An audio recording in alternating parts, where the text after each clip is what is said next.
अब देखो पानी जो चढ़ाया जाता है उसका अलग अलग लेवल होता है। शरीर में 1 लीटर पानी चढ़ा दिए आप नॉर्मल सेलाइन बिना नमक का, तो ब्लड एक्स्ट्रा बढ़ जाएगा कि नहीं। अब पानी में 1 लीटर ब्लड एक्स्ट्रा चढ़ा है, दिल कहेगा कि ये शरीर अगर 1 लीटर एक्स्ट्रा पानी खींचता तो सबको बताता, लंग्स को कि प्रिपेयर, हार्ट को कहता प्रिपेयर रहो, सब प्रिपेयर रहो, हम ज्यादा पानी एब्जॉर्ब करने जा रहे हैं क्योंकि वो इकोसिस्टम का हिस्सा। आपने क्या किया, ना लंग्स को बताया, ना लीवर को बताया, ना किडनी, ना ब्रेन को, ना आदमी सुतल था, चढ़ा दिए 1 लीटर पानी। हार्ट कहेगा ये तनी भारी लग रहा हो, जाम चल रहा है, कह रहा है जो मरीज को जब पानी चढ़ाया जाता है वो पनिया गिलास में निकाल के पी सकते हैं।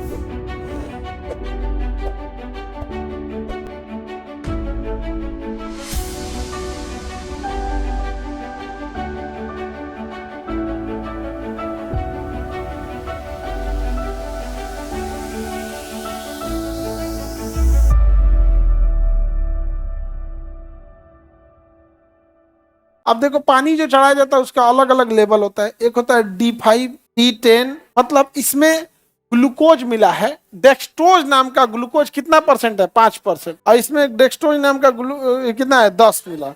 परसेंटेज नहीं होता है, वो ग्राम होता है, मतलब एक तरह का। देखिए कितना ग्राम में, 100 मिलीलीटर में, 100 ml में कितना परसेंट मिला है, 100 ml पानी में कितना ml है, 5%। तो अगर 5% डेक्सट्रोज नाम का ग्लूकोज मिला है तो आपको क्या होगा, D5, और 10% मिला है तो D10। और ये डेक्सट्रोज क्या है, एक प्रकार का आपका शुगर है, एक प्रकार का कार्बोहाइड्रेट है। और आपको पता है कार्बोहाइड्रेट शरीर में 1% होता है, लेकिन सारा एनर्जी कौन देता है, कार्बोहाइड्रेट। तो अगर आपको कम एनर्जी चाहिए तो D5, और ज्यादा चाहिए तो D10।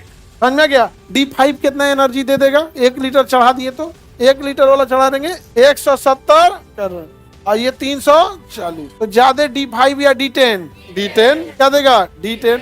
1 लीटर का सेनाइन तो एवरेज रहता है, आधा लीटर या 1 लीटर का सेनाइन रहता है, चढ़ा दिया, उस हिसाब से एनर्जी आपको मिल जाएगा। कई बार शुगर की जरूरत नहीं होती है, नॉर्मल चाहिए, ग्लूकोज नहीं चाहिए, शुगर नहीं चाहिए, पानी में फ्लूइड कम हो गया है, शरीर में फ्लूइड कम हो गया है और वो पानी पीने की स्थिति में नहीं है, डायरेक्ट पानी उसके ब्लड में चाहिए। डायरेक्ट पानी कहाँ चाहिए, ब्लड में। तो हम लोग क्या दे देते हैं, नॉर्मल पानी दे देते हैं। क्या देते हैं, नॉर्मल पानी, जिसे नॉर्मल सेलाइन कहते हैं। क्या कहेंगे, नॉर्मल का हैंडपंप का रहता है हैंडपंप स्टेराइल रहेगा कि नहीं, स्टेराइल रहेगा, हैंडपंप का रहेगा नहीं, उसमें हल्का सा नमक रहता है, 0.9%, नहीं 1%। 1% क्या होता है, नमक, 1% नमक, क्योंकि सोडियम ब्रेन के लिए जरूरी है। तो नॉर्मल सेलाइन में कुछ रहता है नहीं, केवल स्टेराइल वाटर रहेगा। और नमक कितना परसेंट, 1%। नमक कितना परसेंट, 1%। ऐसा क्यों 1% नमक देता है, नहीं देगा तो गड़बड़ा जाएगा। समझो ध्यान से, शरीर में 1 लीटर पानी चढ़ा दिए आप, शरीर में 1 लीटर पानी चढ़ा दिए आप नॉर्मल सेलाइन बिना नमक का, किसका, बिना नमक, तो ब्लड एक्स्ट्रा बढ़ जाएगा कि नहीं। अब पानी में 1 लीटर ब्लड एक्स्ट्रा चढ़ा है, दिल कहेगा कि इतना, अभी हम इतना क्या हो रहा था, धड़क रहे थे, 1 लीटर पानी ज्यादा चढ़ा दिया, अब हमको ज्यादा प्रेशर मारना पड़ेगा कि नहीं जी। पंप के ऊपर प्रेशर आपने बढ़ा दिया। शरीर अगर 1 लीटर एक्स्ट्रा पानी खींचता तो सबको बताता, लंग्स को कि प्रिपेयर, हार्ट को कहता प्रिपेयर रहो, सब प्रिपेयर रहो, हम ज्यादा पानी एब्जॉर्ब करने जा रहे हैं क्योंकि वो इकोसिस्टम का हिस्सा। आपने क्या किया, ना लंग्स को बताया, ना लीवर को बताया, ना किडनी, ना ब्रेन को, ना आदमी सुतल था, चढ़ा दिए 1 लीटर पानी। हार्ट कहेगा ये तनी भारी लग रहा हो, जाम चल रहा है, ठीक से धड़क ही नहीं रहे, जाम चल रहा है। आप बताओ, 1 लीटर पानी चढ़ाए हो,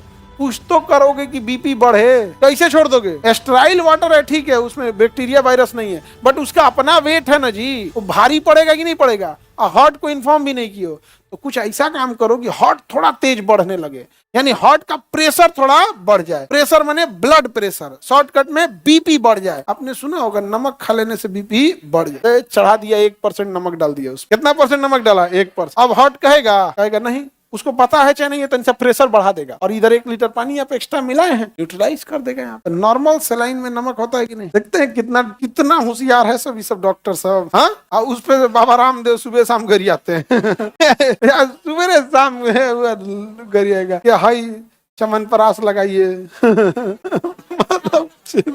बकलोलवा कह रहा है तो मरीज को जब पानी चढ़ाया जाता है वो पनिया गिलास में निकाल के पी सकते हैं। यही पूछा है ना जितना खौराहवा मिलेगा सब ना वो केजीएस में आता है सब, जिसका कोई इलाज नहीं है ना केजीएस में आता है। सो यहाँ सीधे जंक्शन पे उतरेगा, झोला लेके आएगा, केजीएस में आएगा। मेरे बाबू समझो ध्यान से, पानी उसे चढ़ाया जाता है जिसका शरीर स्टेबल नहीं है। स्टेबल जब शरीर नहीं है तो उसका इम्यून सिस्टम डाउन है। इम्यून सिस्टम डाउन होने की वजह से उसका WBC भी डाउन होगा। आप जो हैंडपंप या नल से पानी पी रहे हैं वो स्टेराइल नहीं है, स्टेराइल नहीं है, उसमें कुछ ना कुछ फंगस, बैक्टीरिया, वायरस है। जब आप पीते हैं तो आपके बॉडी को एक्स्ट्रा वर्क करना पड़ता है। क्या करना पड़ेगा? Extra work. अब बीमार इंसान जल्दी पूरा फोकस, उसका शरीर पूरा फोकस रिकवरी पे करे और उसे प्यास कम लगे इसलिए पानी चढ़ाता है।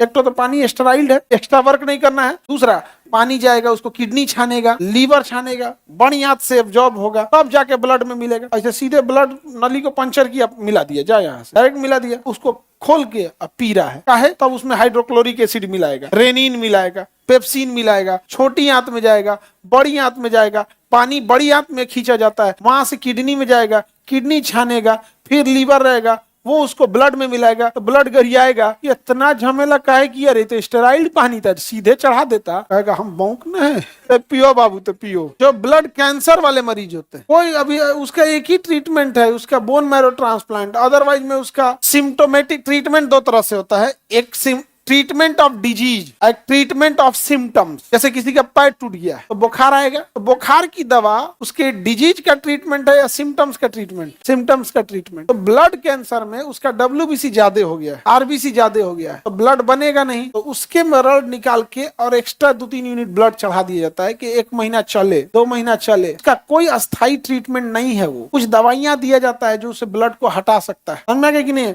एस्प्लिन को एक्स्ट्रा वर्क करने के लिए दवाई दी जाती है, क्योंकि कैंसर का जो ब्लड होता है वो अच्छा ब्लड नहीं होता है, बिना मतलब टहलता है। तो एस्प्लिन को एक्साइटेड करके एस्प्लिन से उस ब्लड को एब्जॉर्ब करा लिया जाता है, लेकिन ये अस्थायी ट्रीटमेंट नहीं है।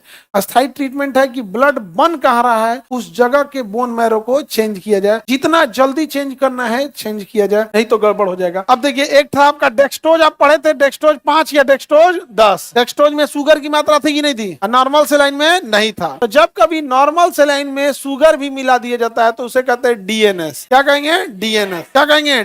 DNS में डेक्सट्रोज भी है, कितना परसेंट? 5%। और नॉर्मल सेलाइन में नमक कितना परसेंट है? 1%। नमक 1%। तो समझ में आ गया? बताइए, D5 या D10 इसमें शुगर है या नहीं है? और नॉर्मल सेलाइन NS में शुगर है? नहीं है। नमक कितना परसेंट है? 1। इन दोनों को मिला देते हैं तो क्या बनता है? DNS। क्या बनता है? DNS। यानी बताइए, डेक्सट्रोज कितना परसेंट? 5%। यानी शुगर भी है 5% और NS में नमक कितना है? 1%। NS का सबसे ज्यादा यूज होता है नॉर्मल सेलाइन है, स्टेराइल वाटर है। कई बार कोई जख्म धोना होता है, कहीं कट गया उसको धोना है, अब बताइए नॉर्मल पानी से धो दिया, तो पनिया में फंगस थे, बीमारी ठीक हो गया, फंगस घुस गया। अब तो डॉक्टर के पास बड़ी भयानक समस्या आ गया, किसी चीज को पतला करना है, दवाइयां को पाउडर से लिक्विड में बनाना है, तो आपको कौन सा यूज करता है? Normal saline. कौन सा सेलाइन? नॉर्मल सेलाइन, पतला करने के लिए।